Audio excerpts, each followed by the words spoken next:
Kahibalo na kong pasikot-sikot sa dalan, sa kadagang gilabyan, sa apat ni agian. Gilabyan panahon nga na ay pisikal, nagbinutan sa guma, nagbinutan sa pamilya. Salamat kay Lord, kay wala migibiyaan. Salamat kay tanan, kay ikaw kahitasan. Daghang bagyo ni agian o pagsuway, wala mi nagpadala sa tentasyon upa. Nuway kung kinsa gipakapod, pwede mo pahuway. Kalibot sa palibot, kalibutan makaway. Sa kadagang klase-klase mga istorya, ugon sa problema dapat mong isi o katawa. Klase-klase nga binutan makita, ras kabilya ang Ginoo pagtuod. Daghan nagwa kanila prinsipyo, kay ako wala na maiya konsipyos. Mga tao dinahapit ka kita sa pagmahal sa Ginoo.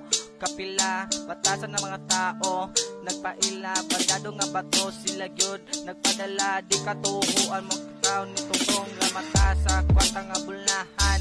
Ang uban gadoko nga gutom na agwanta, inferno ang palibot, demonyo nagpatuyo. Kita mo'y nagkakos, sila mo'y nagkupot sa Ginoo, nagkupot sa mga kumot. Kwartahan bulahan sila kay nang limot, nagtutok sa kisami ug di ba malumos. Sa kalipay mga demonyo sila naputos. Klase-klase nga negosyo sa kwarta kinahon, na kwartahan nga bulahan sila na nagkahom.